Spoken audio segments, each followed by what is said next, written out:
Je me tenais là, sous la pluie battante de Paris, les yeux fixés sur le corps inerte de Benjamin.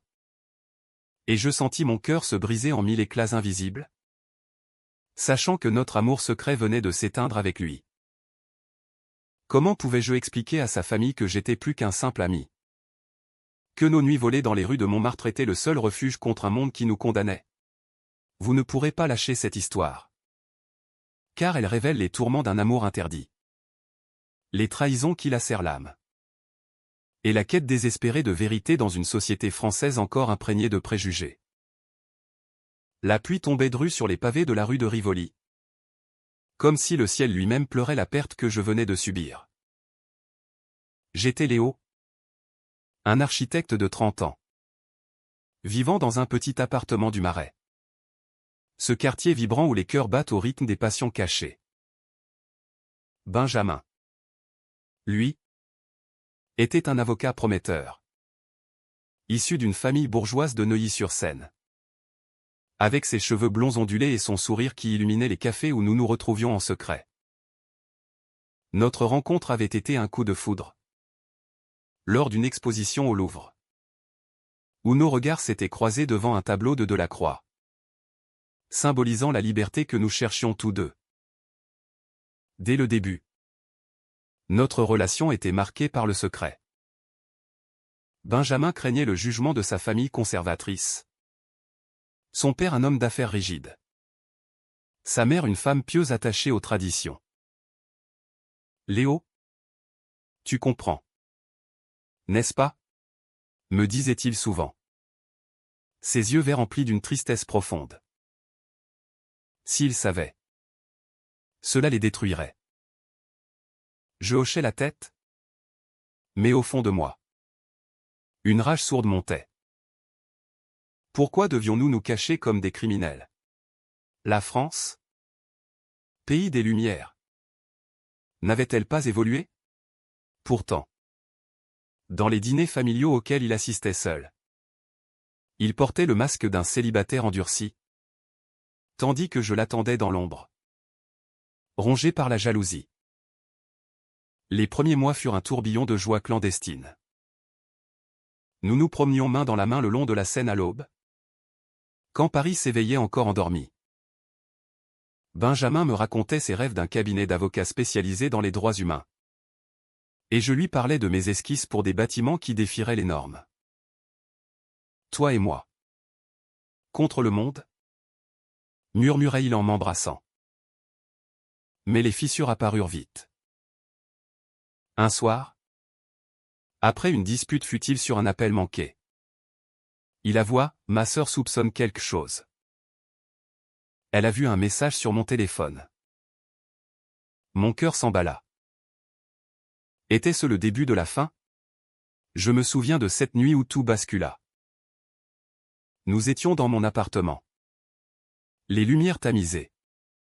Un verre de Bordeaux à la main. Benjamin semblait distant, ses doigts tremblants sur le verre. Léo, il y a quelque chose que je dois te dire. Sa voix était un murmure. Il parla d'un héritage familial, d'une fortune que son père gérait avec une poigne de fer. Si je révèle notre relation, je perds tout. Pas seulement l'argent, mais ma place dans la famille. Je sentis une trahison naître en moi. Était-ce donc cela? Notre amour contre son confort bourgeois? Et moi? Benjamin? Suis-je juste un passe-temps? Criai-je, les larmes aux yeux. Il n'y a. M'étreignit. Mais le doute s'était insinué. Les semaines suivantes furent un calvaire. Benjamin annulait nos rendez-vous, prétextant des dossiers urgents. Je le soupçonnais de voir quelqu'un d'autre. Une femme peut-être. Pour sauver les apparences. Un jour, je le suivis jusqu'à un café de Saint-Germain-des-Prés. Il était là, riant avec une jeune femme élégante. Mon monde s'effondra. Était-ce une façade ou une réelle trahison? Je rentrais chez moi. Le cœur en lambeaux. Écrivant des messages que je n'envoyais pas, « Pourquoi me fais-tu ça ?» Puis vint l'appel fatidique. C'était sa sœur. Voix froide et distante, « Benjamin a eu un accident. Il est à l'hôpital Cochin. » Je me précipitai. Mais arrivigne. Je fus relégué au rôle d'ami.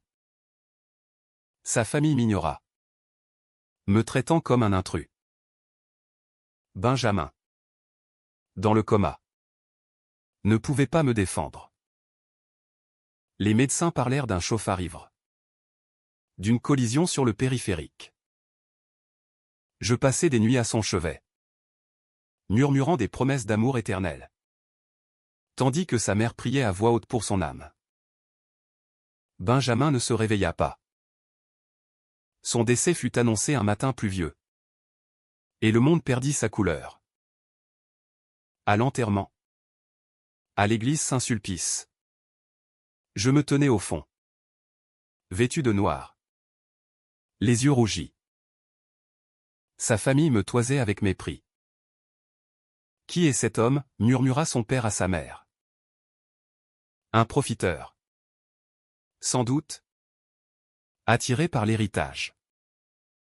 Ces mots me transpercèrent. Moi.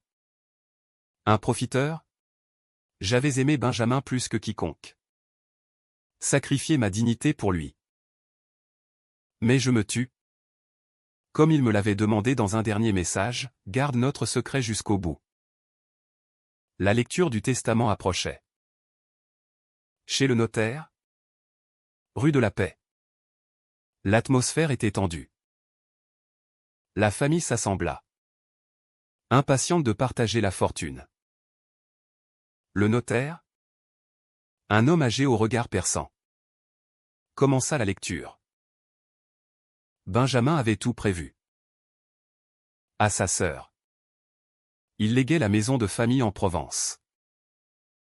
À ses parents. Des actions en bourse. Puis vint mon nom, à Léo Moreau. L'homme que j'aime. Je lègue mon appartement à Paris et la moitié de mes économies. En reconnaissance de notre amour partagé. Un silence de mort s'abattit. Son père bondit, c'est une imposture. Cet homme est un escroc. Sa mère fondit en larmes, mon fils. Comment a-t-il pu? Je me levai. La voix tremblante, Benjamin m'aimait. Nous nous aimions depuis 2 ans. Les accusations fusèrent, profiteur. Manipulateur. Sa sœur. Les yeux emplis de haine. Crachat, tu l'as corrompu. Mais au fond de moi. Une paix s'installait. Le secret était révélé. Et avec lui. La vérité de notre amour. Les jours suivants furent un tourbillon de chaos. La famille de Benjamin contesta le testament. Arguant que j'avais influencé un homme vulnérable. Leur avocat. Un requin du barreau parisien. Me dépeignit comme un opportuniste du Marais. Profitant de la naïveté de Benjamin. Monsieur Moreau. Dit-il lors de l'audience préliminaire au tribunal de grande instance. Vous n'avez aucune preuve d'une relation intime. Seulement des allégations. Mon cœur se serra. Avais-je des preuves? Des photos volées? Des messages effacés par peur? Non. Notre amour avait été trop discret. Je repensais à nos moments ensemble. Une escapade à Versailles. Où nous nous étions perdus dans les jardins. Riant comme des enfants. Benjamin m'avait dit, ici. Loin de tout. Je me sens libre avec toi. Mais cette liberté était illusoire. De retour à Paris. Il redevenait l'avocat respectable. Moi l'architecte solitaire. La société française. Malgré le mariage pour tous. Gardait ses relents d'intolérance dans les cercles bourgeois. Pourquoi ne pas l'assumer, lui demandais-je souvent. Parce que je ne suis pas prêt à tout perdre, répondait-il. Et je sentais une fêlure en lui. Un conflit intérieur entre devoir familial et désir personnel. La trahison vint de l'intérieur. Un ami commun. Julien, que je croyais loyal, témoigna contre moi. Léo poussait Benjamin à dépenser pour lui. Mentit-il. Pourquoi? Jaloux de notre lien. Ou acheté par la famille. Je l'affrontai un soir au café de Flore, comment as-tu pu? Il baissa les yeux, ils m'ont menacé de révéler mon propre secret. Ainsi, la peur engendrait la trahison. Mon monde s'effritait. Seul dans mon appartement. Je relisais les lettres de Benjamin, tu es ma lumière dans l'obscurité. Des larmes coulaient. Mélange de rage et de nostalgie. Puis, un rebondissement inattendu. La sœur de Benjamin, Élise, m'appela. Rencontrons-nous, dit-elle d'une voix hésitante. Au jardin du Luxembourg. Sous un ciel gris. Elle s'assit près de moi. J'ai trouvé son journal. Il y parle de toi. De votre amour. Ses yeux étaient rougis. Je ne savais pas. Il avait si peur de nous décevoir. Une compréhension naquit. Élise, plus ouverte que ses parents, luttait avec ses propres préjugés. Mes pères ne pardonnera jamais. Nous parlâmes des heures. De la pression familiale. De la société française qui tolère mais n'accepte pas toujours. Le procès s'intensifia. Au tribunal. Les témoignages se succédaient. Un collègue de Benjamin confirma nos sorties secrètes. Ils s'aimaient. C'était évident. Mais le père, rouge de colère, hurla, c'est une abomination. Ces mots me blessèrent profondément. Ravivant des souvenirs d'adolescence. Quand j'avais moi-même lutté avec mon identité. Pourquoi tant de haine pour un amour pur? Je témoignais. La voix ferme, Benjamin n'était pas faible. Il m'a choisi librement. Au milieu de ce tumulte, je découvris un secret plus sombre. En fouillant les affaires de Benjamin que j'avais récupérées, je trouvai des lettres de son père. Elles révélaient une manipulation, le père avait forcé Benjamin à rompre avec un ancien amour gay à l'université, menaçant de le déshériter. Tu seras normal. Ou tu ne seras rien. Écrivait-il. Cela expliquait tout, la peur de Benjamin. Ses hésitations. Une rage bouillonnante m'envahit. Était-ce donc cela? L'héritage familial? Pas de l'argent? Mais du poison émotionnel. Je confrontai Élise avec ses lettres. Elle pâlit, je n'avais pas idée. Ensemble, nous décidâmes de les révéler au tribunal. C'était risqué. Mais nécessaire pour honorer la mémoire de Benjamin. La nuit précédant l'audience.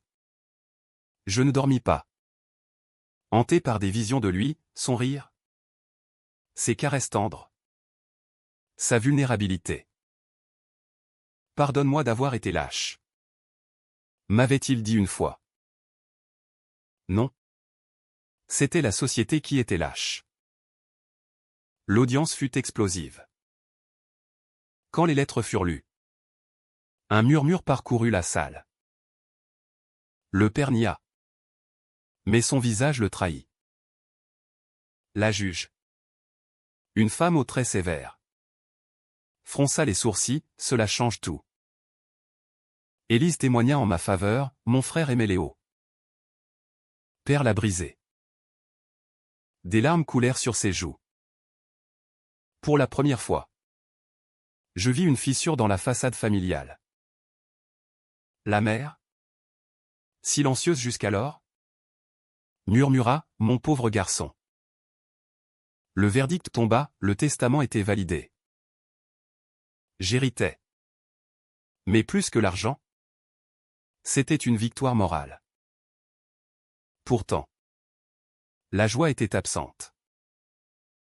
Benjamin n'était plus là. Seul dans l'appartement qu'il m'avait légué.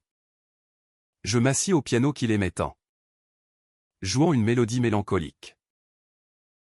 Les souvenirs affluaient, nos danses improvisées. Nos disputes passionnées. Nos réconciliations tendres. La victoire au tribunal n'apporta pas la paix escomptée.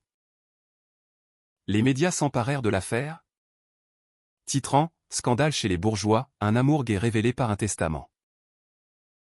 Paris bruissait de ragots. Du Figaro au blog alternatif. On me dépeignait tantôt comme un héros de la cause LGBT. Tantôt comme un profiteur rusé. Des inconnus m'abordent dans la rue, « Bravo pour votre courage » ou « Vous avez détruit une famille ». Je me sentais exposé. Vulnérable. Comme si mon deuil privé était devenu un spectacle public. Élise devint une alliée inattendue. Nous nous voyons souvent. Au café Angelina. Sirotant du chocolat chaud. Benjamin aurait voulu que nous soyons unis, disait-elle. Mais ses parents restaient hostiles. Le père m'envoya une lettre venimeuse, « Vous avez gagné l'argent. Mais pas le respect. » Cela raviva ma colère. Comment pouvait-il ignorer la souffrance de son fils? Je repensais à Benjamin. À ces nuits d'insomnie où il me confiait ses tourments, père me voit comme un échec. Une dimension humaine émergeait, le père, prisonnier de ses propres peurs, avait perpétué un cycle de douleur. Un soir, une révélation choque. Julien, l'ami traître, vint s'excuser chez moi. J'étais jaloux. Léo. J'aimais Benjamin moi aussi. Ces mots me stupéfièrent. Une triangle amoureux caché? Il m'a repoussé. Choisissant toi. La jalousie de Julien expliquait sa trahison. Je le pardonnais. Non pour lui, mais pour Benjamin. Nous l'avons tous aimé à notre façon, dis-je. Cette confession ajouta une couche de complexité à notre histoire, l'amour n'était pas linéaire. Mais un entrelac de désir et de regret. Puis vint le Haut-Trao. Lors d'une commémoration privée pour Benjamin. À la maison de Neuilly. Élise m'invita. Viens. Pour clore le chapitre. J'hésitais, mais acceptai. Arrivant, je fus accueilli par des regards hostiles. Le père s'approcha. Voix basse, sortez d'ici. Mais la mère intervint, laissez-le. Benjamin l'aimait. Une dispute éclata. Le père hurla, cet homme a souillé notre nom. Élise défendit, non. C'est toi qui as souillé sa vie. Les secrets familiaux explosèrent, le père avoua avoir forcé Benjamin à une thérapie de conversion à l'adolescence. Pour le sauver, cria-t-il. Je restai muet. Observant le chaos. Au fond, une empathie naquit pour cet homme brisé par ses convictions archaïques. Benjamin avait lutté contre cela toute sa vie. Je pris la parole, Benjamin m'a appris l'amour vrai. Pas malgré vous. Mais à cause de vous. Il voulait être libre. Des larmes coulèrent sur le visage du père. Pour la première fois. Il craqua, j'ai perdu mon fils 2 fois. Cette nuit changea tout. Nous parlâmes jusqu'à l'aube, déversant des vérités longtemps enfouies. La mère raconta comment elle avait fermé les yeux par peur. Élise pleura pour les années perdues. Moi, je partageais mes souvenirs joyeux de Benjamin, humanisant notre relation. Une réconciliation fragile naquit. Non pas par magie, mais par la douleur partagée. Les mois suivants, je m'impliquais dans des associations LGBT à Paris. Comme SOS Homophobie. Honorant la mémoire de Benjamin. J'aidais des jeunes en conflit avec leur famille. Leur racontant notre histoire. L'amour triomphe. Même dans la perte. Disais-je. L'appartement devint un sanctuaire. Rempli de ses affaires, ses livres de droit. Ses vinyles de Piaf. Pourtant, le deuil persistait. Des nuits. Je rêvais de lui. Nous promenant à Montparnasse. Main dans la main. Au réveil. La solitude m'étreignait. Était-ce une fin heureuse?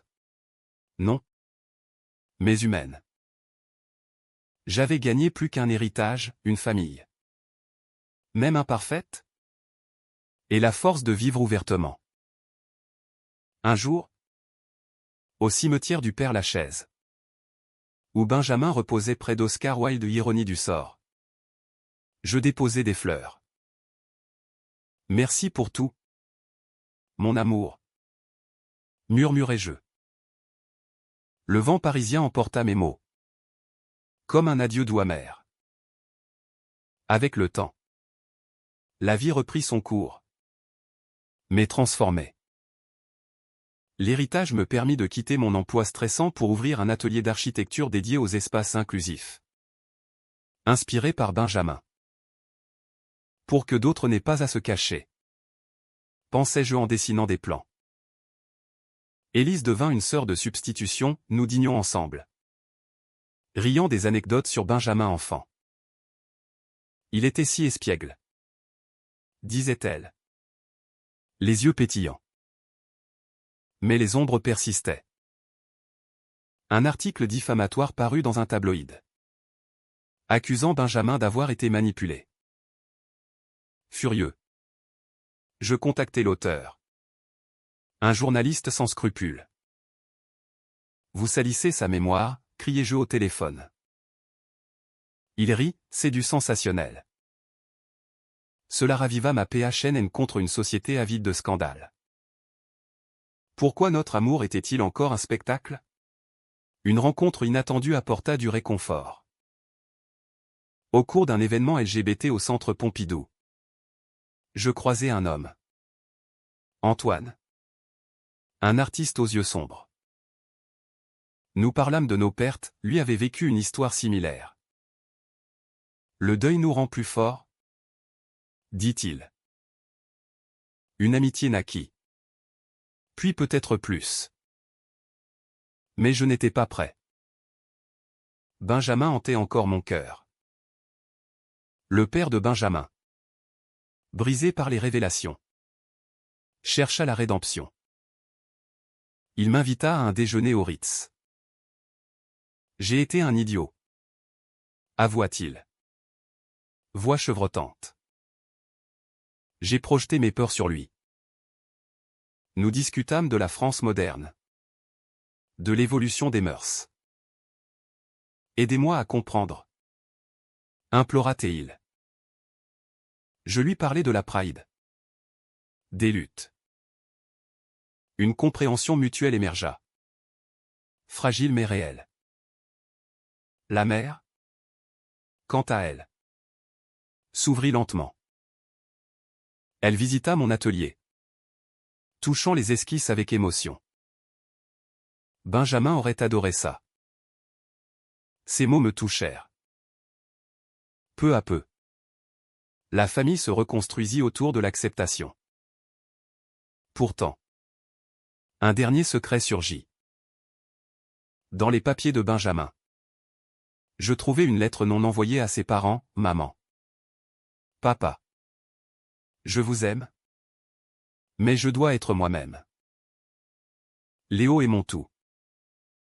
Pourquoi ne l'avait-il pas posté? Peur. Ou protection? Cela ajouta une couche de tristesse. Mais aussi de compassion. Le climax personnel vint lors d'un voyage en Provence. à la maison léguée à Élise. Nous y passâmes un week-end. Entourés de lavande. Là, sous les étoiles. Je confiai mes doutes, ai-je bien fait de révéler tout? Élise répondit, oui. Car maintenant, nous sommes libres. Une paix s'installa.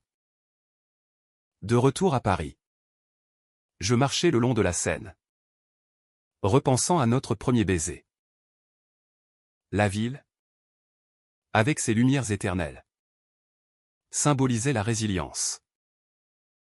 Notre histoire n'était pas un conte de fées, mais une odyssée humaine, pleine de trahison, de révélations, et finalement, de guérison. Je décidai d'écrire un livre sur nous, anonyme d'abord, pour partager les leçons, pour que d'autres ne souffrent pas en silence. Pensais-je. Les mots coulaient. Cathartique. Les années passèrent. Et l'histoire de Benjamin devint une partie de moi. Une cicatrice qui rappelait la beauté de l'amour vulnérable. À 40 ans. Je vivais pleinement. Engagé dans la communauté LGBT française. Participant à des débats sur les droits à l'Assemblée nationale. Élise et moi fondâmes une association en mémoire de Benjamin, aidant les familles à accepter leurs enfants queer. Le père, vieilli, vint à une de nos réunions. J'ai changé. Grâce à vous, dit-il, serrant ma main. La mère, apaisée, envoya des cartes pour les fêtes. Une famille recomposée naquit des cendres.